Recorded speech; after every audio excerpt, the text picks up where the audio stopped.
a real privilege to be here. And what's interesting is that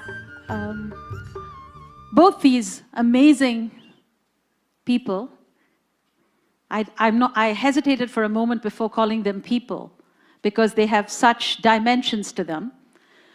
But both of them have come to this whole topic of wisdom from very different perspectives. Dr. Chopra comes at this as a doctor, as a scientist, and a very eloquent seeker, and has sort of given us so much to think about, coming at it from a scientific basis and then moving into many more theories and thoughts. Sadhguru comes at it as a mystic, as somebody who has been, who has sort of seen some of the unknowable and has come to us with a whole bunch of knowledge from that angle. But essentially, the three broad perspectives, they say, and that's just to set a context, and then we can get into the questions, is number one, they say, look, you have to look at the world through a different prism. You have to change your whole prism through which you view your own life, is a broad theme. The second broad theme, if you like, and it ties all back into modern wisdom, the second broad theme is that if you were able to do that, you would have immeasurable benefits for the body, and Dr. Chopra has been the expert in talking about the body, and Sadhguru as well, for the mind, because how you experience life is who you are, and then that creates a ripple effect because it makes you better people, and then you could create a better planet. So that's theme number two.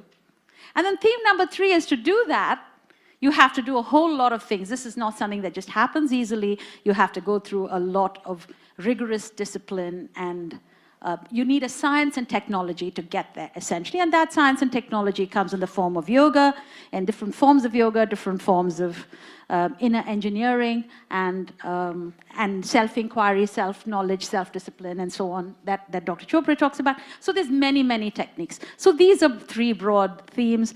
Has your own thinking changed over the last, I mean, you both have been talking about variations of this topic for a very long time. Could you just tell us, has that changed a lot? Can you both take that question?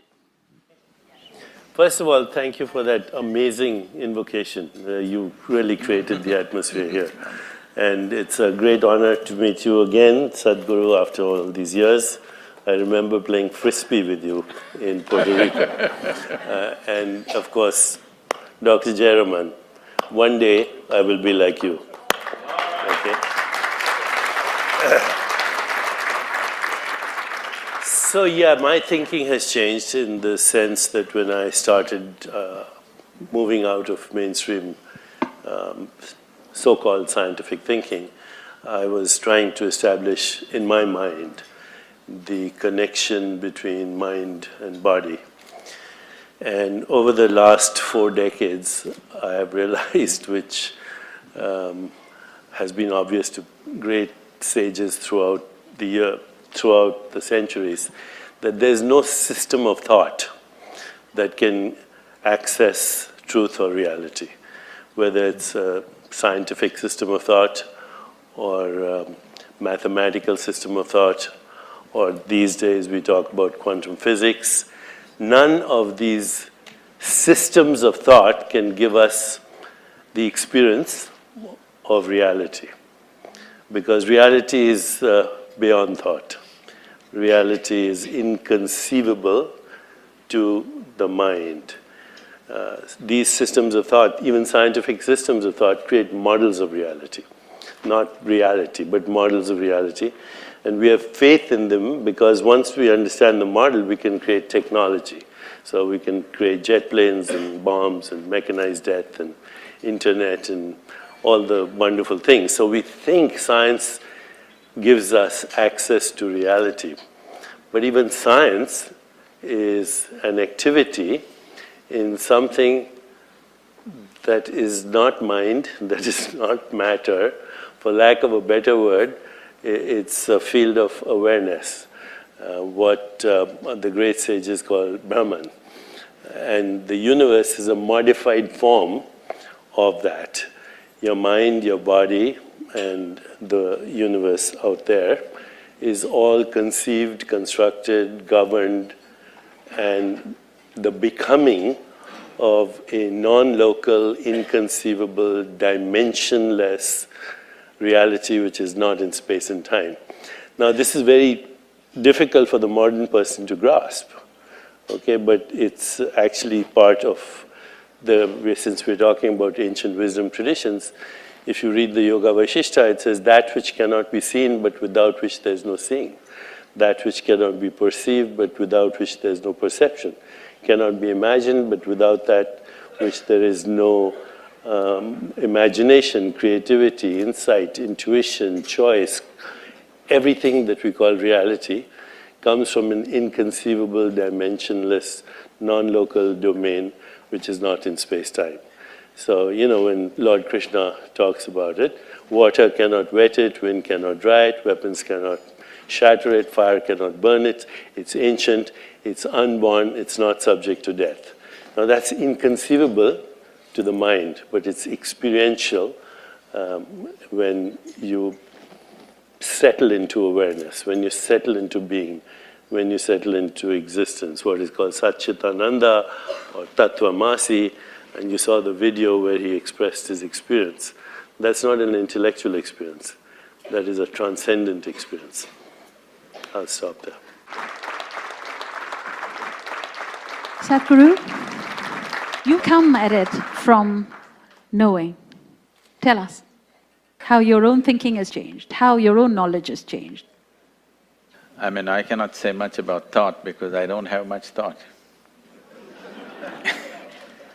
This may sound like an oxymoron for people, but the fact of the matter is, most of the time I don't have any thought in me. For me, the phenomena of life that's happening within me always overwhelms everything else. Thought occurs to me only when I want to physically do something, arrange something around me. Otherwise, days on end will pass for me without a single thought. So, maybe I never grew up. In a way, yes, because when it comes to… people ask me, what has been your sadhana? My only sadhana has been that right from my childhood, I never got identified with anything. Either the family, or the culture, or the religion, or the society, or various other things happening around you, including your parentage, your siblings. I was involved with them, but never identified with anything. If human intelligence does not tie itself down with identity, every human being will realize the nature of life. Human intelligence is capable of figuring this. When I say intelligence, as Deepak pointed out, it's beyond the thought process.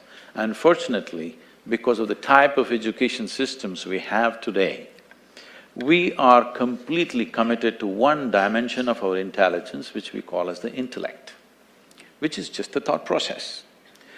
Thought can only happen with the data that you have gathered through five senses, which is very limited, one thing. Another thing is, the nature of data that the senses gather are only useful for survival process. The very nature of how you see things, how you hear, smell and taste and touch life is only relevant for survival process. If you wanting to know the life itself, then these instruments of perception are no good. Even what is light and darkness is a debate between you and another creature which sees darkness as light, isn't it? If you sit with an owl and start an argument as to which is light and which is darkness, it's an endless argument, but who do you think is right? Hello? If you're saying both, you're either in the diplomatic corps or you have a successful marriage. Some have both. You have learned to say both, but which is the truth? What I see is the truth or what the owl sees is the truth? That's not the point, it is just that nature has opened up our sense perception as it is necessary for our survival. Accordingly, it has opened up sense perceptions for different creatures as it is necessary for their survival. But if survival is all you're seeking, this is good enough, the five senses. But once you have come as a human being, somehow survival is not good enough. If your stomach is empty, there's only one issue about food. But once the stomach becomes full, you have 100 issues going on. So the nature of the human being is such, no matter what you do, you want to be something more than what you are right now. And if that something more happens, something more, it's an endless pursuit. So somewhere, a human being is seeking a limitless expansion, but trying to do it with physical means. The very nature of physicality is a defined boundary. If there is no defined boundary, there is no possibility of physical happening in the universe. But now, a human being is longing for the boundless, that too in installments and through physical means. Through the boundary, you're trying to become boundless. The desire is fantastic, the method is hopeless. Because the moment you identify yourself with something, your intellect's work is just to protect that identity. If you… whatever the identities of nation or family or gender or race, religion, whatever, the moment you identify yourself with something, your intellect will only function around that to protect that. So, it is a certain type of prejudice the moment you're identified. So, the only thing I did with my life is, I never identified myself with anything, and life just exploded within me in ways that thought seems so puny that I do not indulge in thought most of the time.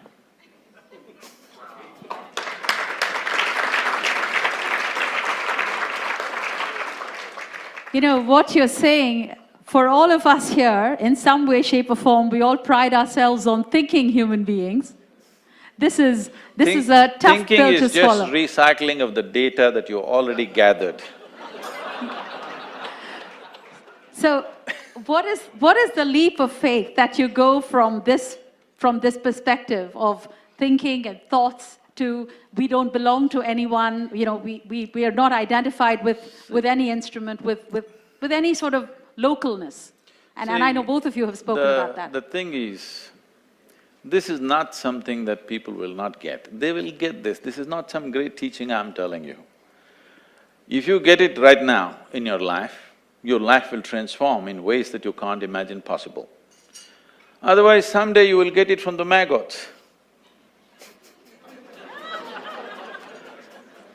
You will understand you don't belong to anything.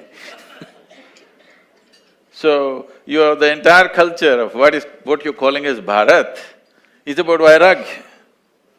The word Vairagya means… Rag means color, Vairag means beyond color. But if you say colorless in English language, it is a very negative connotation of being colorless. Let's put it as transparent. Because it's transparent, it can take on the color of anything right now.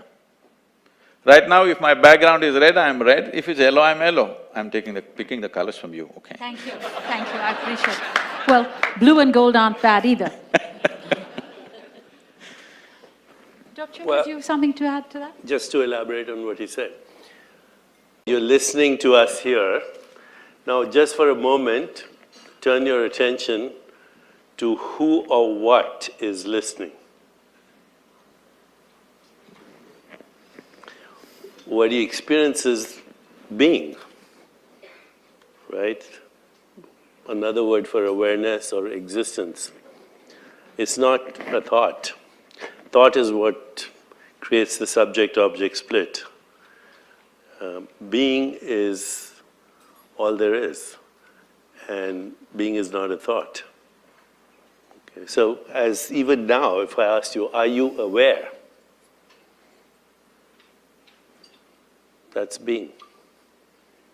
Now everything else is just a modulation of that. It's a feeling or a thought or a sensation or a perception. We call that the mind, we call that the body, we call that the universe. But all there is being and its modulations. Because what you experience is sensations, images, feelings, and thoughts, and then you say, oh, that's a tree, that's a body, that's a universe, that's a rock. There are just different combinations of being and its modulations. Did you all understand that? Thoda sa, some. It's a very, and I think this is part of the complexity I think we all struggle with. Because you try to explain it in words. But again, as you're listening, turn to who is listening. And I think, Dr. Chopra, the interesting question is, and Sadhguru, this is for you as well. Essentially, what we are doing in this whole process of asking all of us to change the prism is you're essentially asking us to experience it in some way. Yeah, he said the mistake of the intellect. It's the mistake of the intellect, yes, that there is separation between observer and observed. Because the observer and observed as mind and body are a single holistic activity of the total universe. And if you go back, I think in the earlier session, there was quotes from the Gita, and I know you all, and you've spoken about that as a Sadhguru, about, and so the whole... Not now, but basically, but I'm sorry, then it was, Dr. Chopra, you had spoken about the different forms of different forms of yoga that have been, the Raja Yoga, the Bhakti Yoga, the path of devotion, and we know that it's been spoken about in the Gita. So what's so difficult? What is the barrier that people haven't seen it yet? It seems, in a way, it's an experience, it seems, it seems obvious at one level, and it's yet very difficult to grasp on the other. Could you just talk to us about what the barriers are? For some of us who were brought up, educated in a scientific worldview or in a worldview that emphasizes recycled information, as you said, or all of that, it's very difficult to intellectually get to being because we identify, as he said, with our perceptual experience, with our intellect, with our mind, with our ego identity. So it always seems a struggle till one day you stop struggling and you're there. And as he said, he never identified with anything. Once you identify with a thought or with a perception or with what you think is a knowing or a sensation or an emotion, then you're in time. Thought is in time, but being is not in time. Sadhguru, your thoughts? I mean, I'm completely spiritually uneducated. I don't know from where I have quoted. I have not quoted generally, except the grandmother Gita that's around us. I have to admit that I have neither read the Gita, nor the Vedas, nor the Upanishads, nor even the Yoga Sutra. I've never studied anything. The most profound literature that I read, I read English literature just for fun because I like the language. Otherwise, the most profound stuff that I read is asterisks. Is what? Asterisk. Asterisk comics, yeah. Because why I'm saying this is,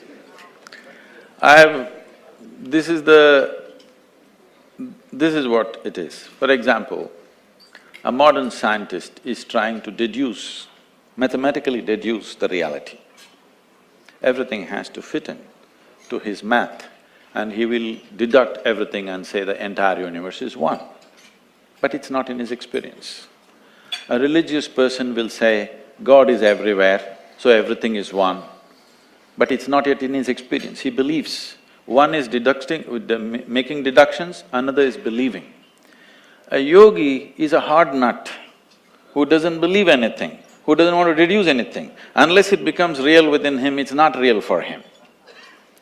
So, because of this approach, I never found the need to read anything spiritual. If I read something, it may be a news magazine or literature or something else, but never anything spiritual, because I never wanted to clutter my own clarity with anything outside. And the only thing, the only and only thing I know is, I know this piece of life from its origin to its ultimate, and that's all. Because you know this piece of life, by inference, you seem to know everything else. Today there is a certain theory coming out which is called as the constructional theory. What they're trying to say is, whether you take an amoeba or a human being, whether you take the atomic or the cosmic, the fundamental design is same. It is just the sophistication and the complexity is multiplying. So if the fundamental design is same, if you want to know the entire universe, you just have to know this. And this is the only thing that's available to you, accessible to you. When I say this is the only thing available and accessible to you, see, right now you believe that you can see me sitting here, but that's not the fact of the matter. The fact is, light is falling upon me, reflecting, going through your lenses, inverted image in the retina, you know the entire story. So if you see me only within you. If you hear me only within you. Whatever ever happened to you, light and darkness happens within you, pain and pleasure happens within you, joy and misery happens within you, agony and ecstasy happens within you. Right now if I touch your hand, you think you're experiencing my hand. No, you're only experiencing the sensations in your hand. Or in other words, the entire human experience is happening within you.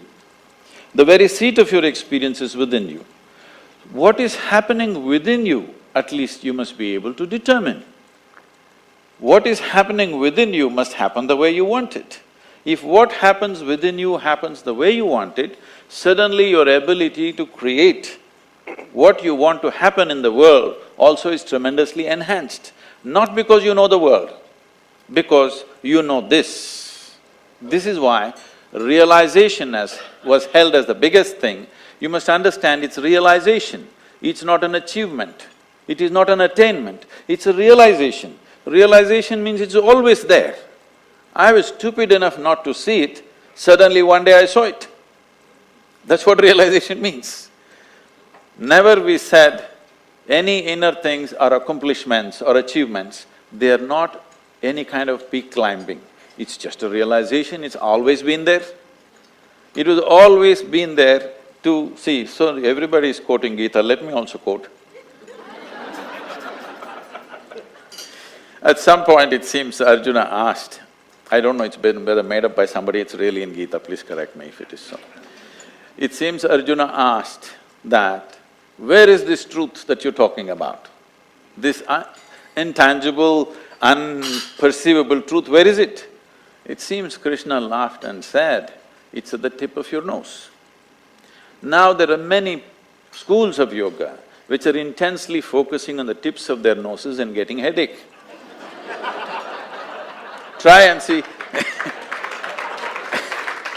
What he is trying to say is, it is the most obvious thing. The most obvious thing, if you pay attention to your existence, not to your thought, not to your emotion, not to the arrangements of life that you have made around you, if you pay attention to the nature of your existence, it is the most obvious thing. It's at the tip of your nose is a metaphor in India that it is the most obvious thing. But by focusing on the tip of the nose, enlightenment will not happen, headache is guaranteed.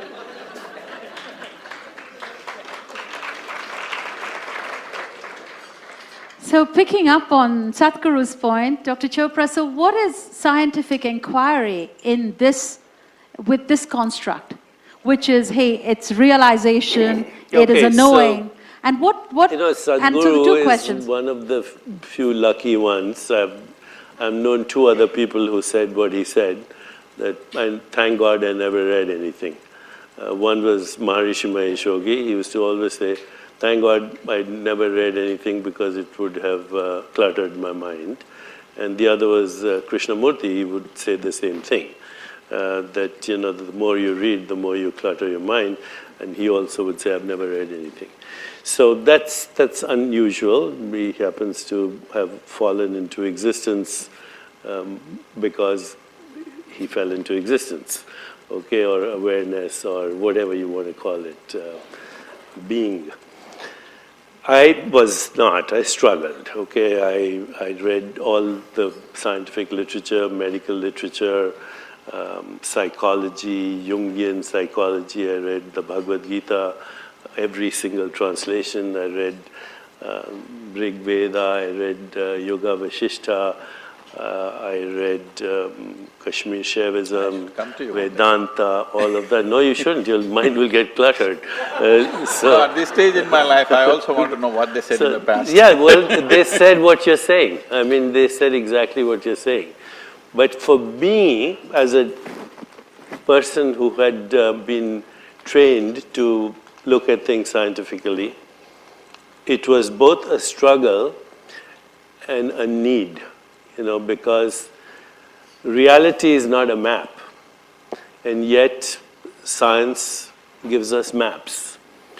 The Yoga Vasishtha gives us a map, Patanjali gives us a map, the Bhagavad Gita gives us a map. Some of us need maps. Okay, if I'm going from here to Boston and you give me a map, a road map or a contour map or a sea map or an air map, and I take the road map and I get to Rhode Island and it works. Now I get this. I think the reason why I didn't read the maps is, I met someone who was a GPS. That's good. But GPS is also a map, right? Sadhguru, I thought you said GPS is the guru positioning system. It's your term. So once you use a map and it works the map seems valid from here to Rhode Island, then I assume, poor me, who's not had this experience of falling into the place of no thought, then I say, if the map is working up to here, maybe it works from here to there as well. So it's a kind of a psychological validation.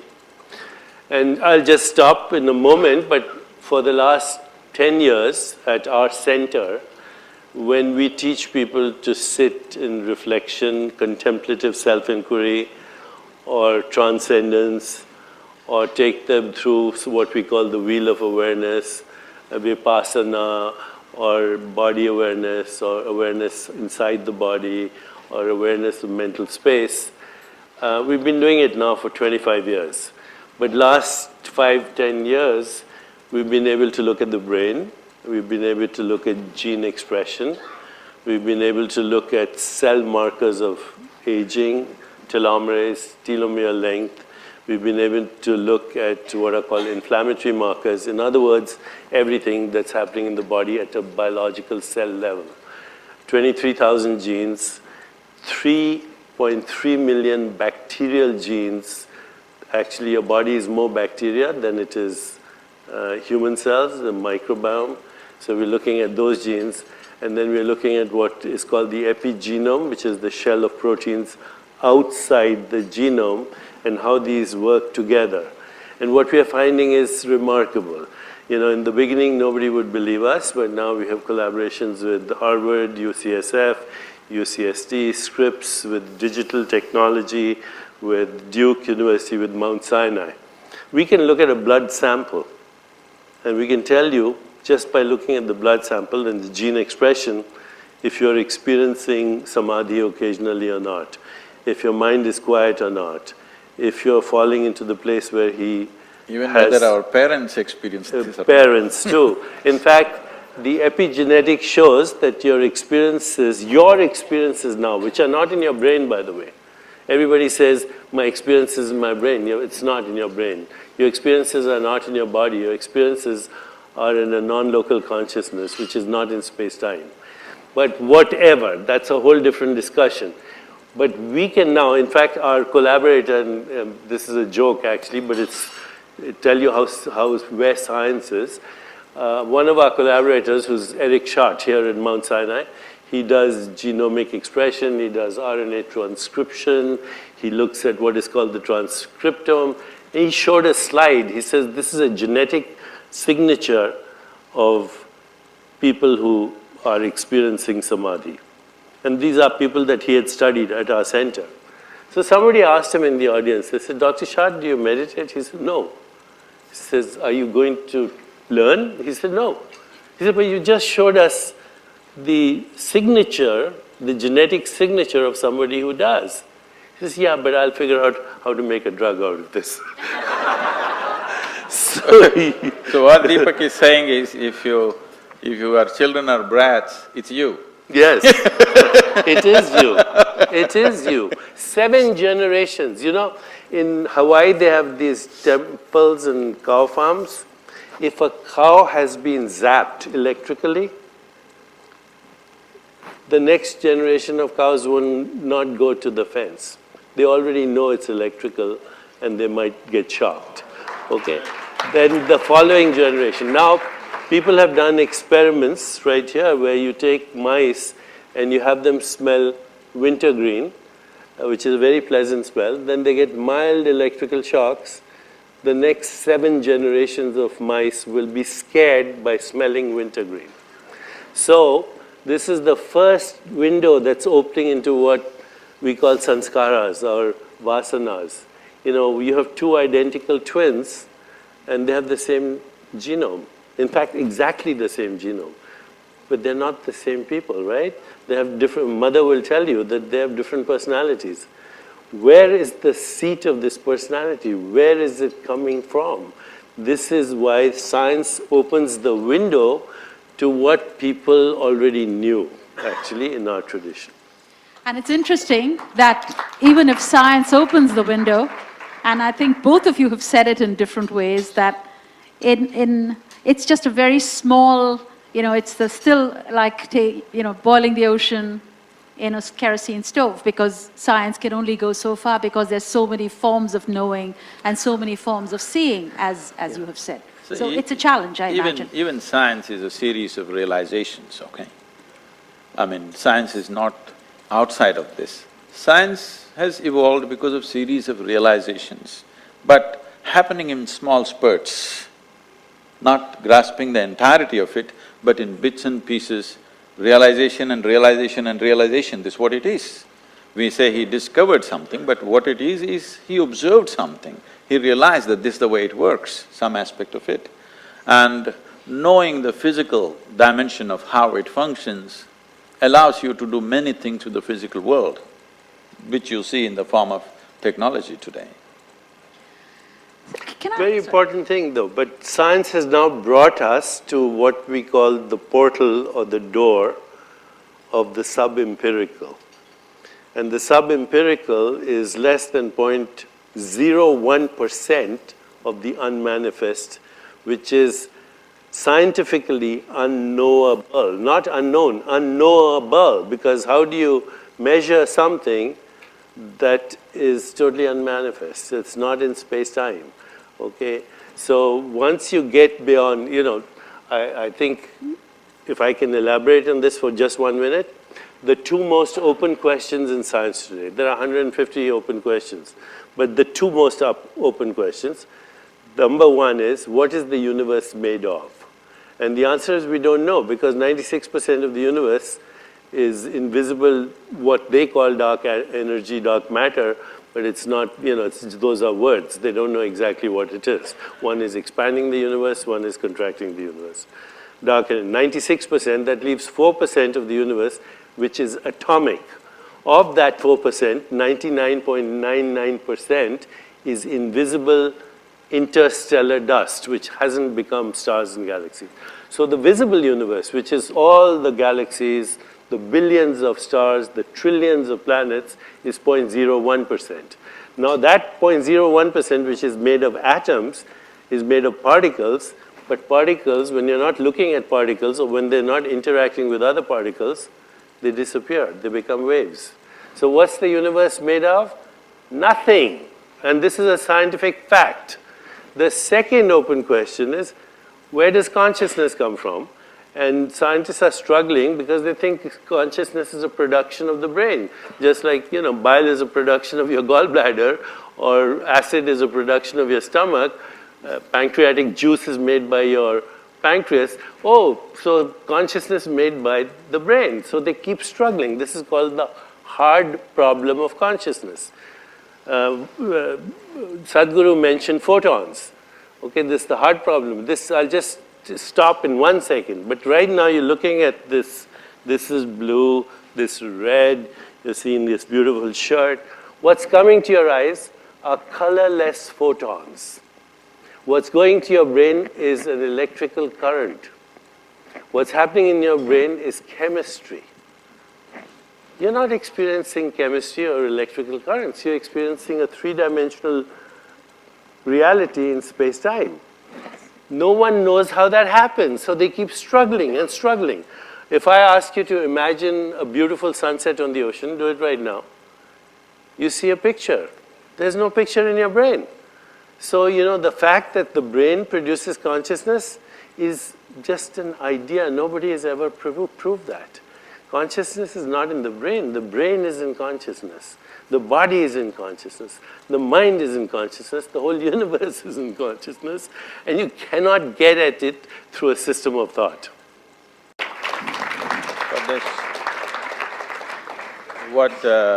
To further, make it into an experiential process, what Deepak said just now.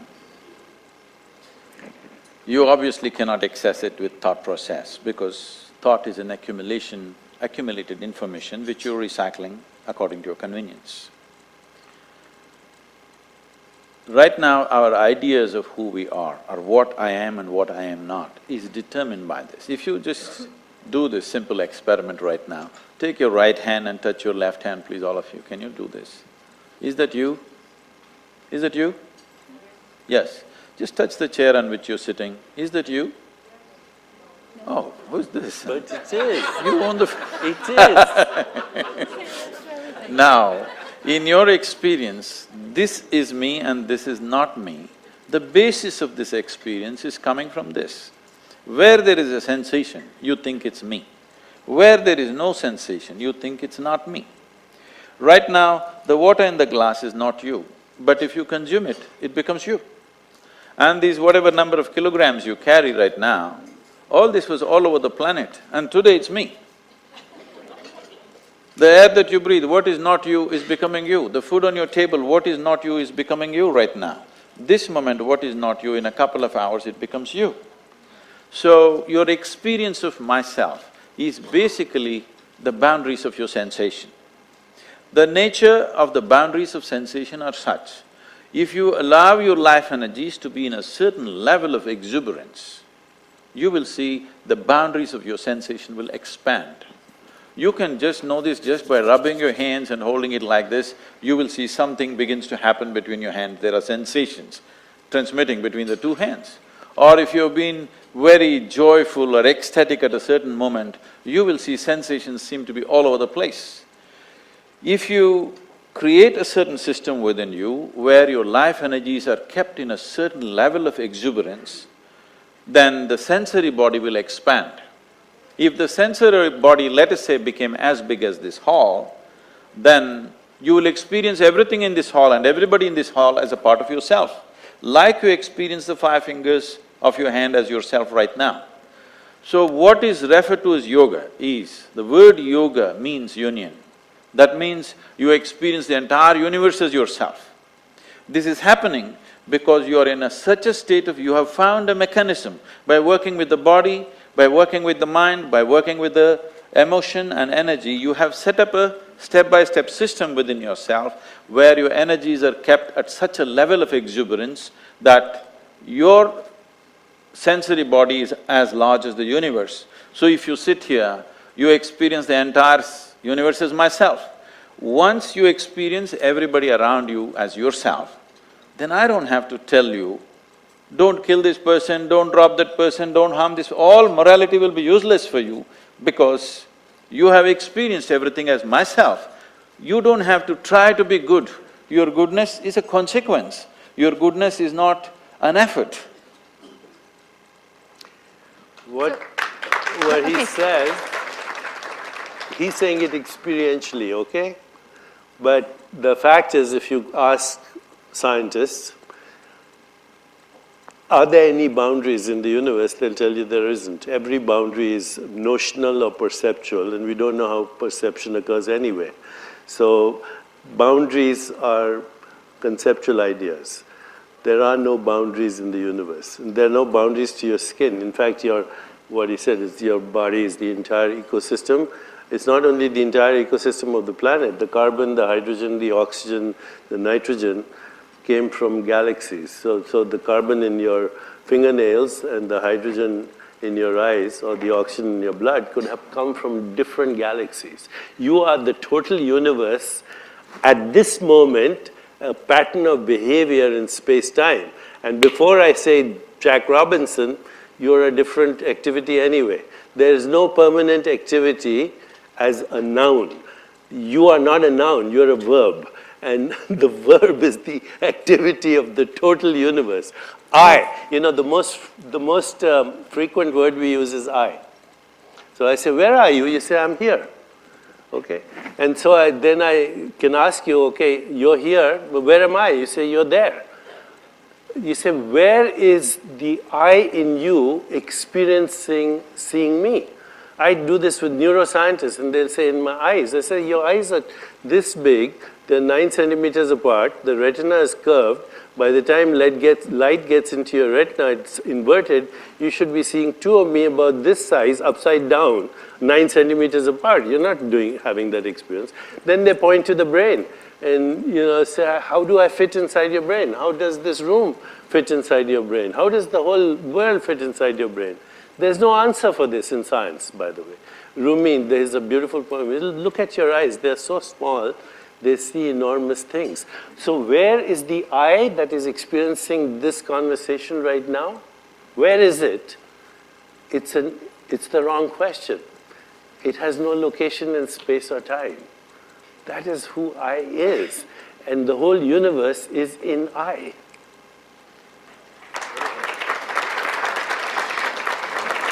So just let's wrap up this segment of the discussion. If you had $10 billion to spend on scientific exploration or giving experiences to people to get their own path of realization, where would you spend it? Both of you. Well, I want individual answers. The answer 10, 12 words or okay, less. the answer is obvious, experience, but I would have a problem with that because I work with scientists. I'm going from here to a conference on science. I need to be able to talk to my peers. Okay, so while the answer is experience, and experience doesn't cost $10 billion, I would probably go science just because I'm still struggling with my scientific peers. Sadhguru? The experience has not become widespread because there is no infrastructure. Neither physical infrastructure nor human infrastructure. For example, in this country 150 years ago, they tell me over 94% of the people were illiterate. Today, 100% literacy. How does it happen? Because somebody built the schoolroom, somebody trained the teachers. That infrastructure for inner experience has been wiped out in the last few centuries. So how do you expect it to happen? One guy talking here, one guy talking there is not going to make it happen.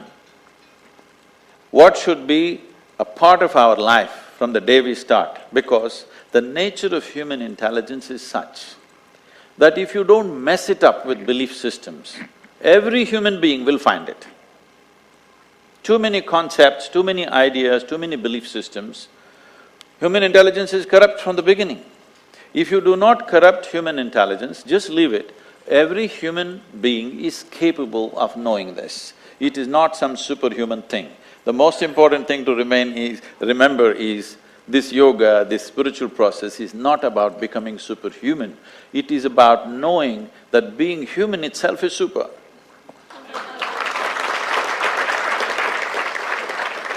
What's your definition of success? Success is the ability to love and have compassion. Success is, to some people, the progressive realization of worthy goals. Success ultimately is knowing who you are. Sadhguru? If you can be blissed out no matter what's happening around you, if you can be involved and still not be affected by what's happening around you, not by removing yourself, you're absolutely involved but untouched by the process of life, I think that's success. second question, where we'll go a little bit into the world phase. What advice would you give Angela Merkel today? Compassion or sovereignty? It's obvious, compassion. There's no such thing as sovereignty. I think all nationalism is a sophisticated form of tribalism. I think your essential being has no religion, no race, no gender, no assumed identity. It's pure consciousness. So obviously I would say compassion. Let them all in, the migrants even. Being a very big economic force, what she's managing right now, I would say if they do not invest in conflict, we won't even need their compassion. People will be fine by themselves. You should stop investing in conflict. I have heard people going to Sudan and trying to stop conflict there, conflict here, leave all this. You know who is supplying the guns, you know who is supplying the ammunition. Every day you see these terrorists or whatever shooting in the sky, obviously there's no dearth for ammunition, isn't it? They're not even shooting at the people, they have lots of it, they're shooting the sky. So obviously someone is continuously supplying, we know where it is manufactured, I will give you the addresses if you want, just stop it. Stop the supply of ammunition. You can't take away the guns, all right, you can take away the ammunition, at least hacking down people, they will get tired at least. Right now there is powerful mechanisms to do this. So if you do not invest in conflict, if you do not invest in creating problems in the world, we will not need your compassion.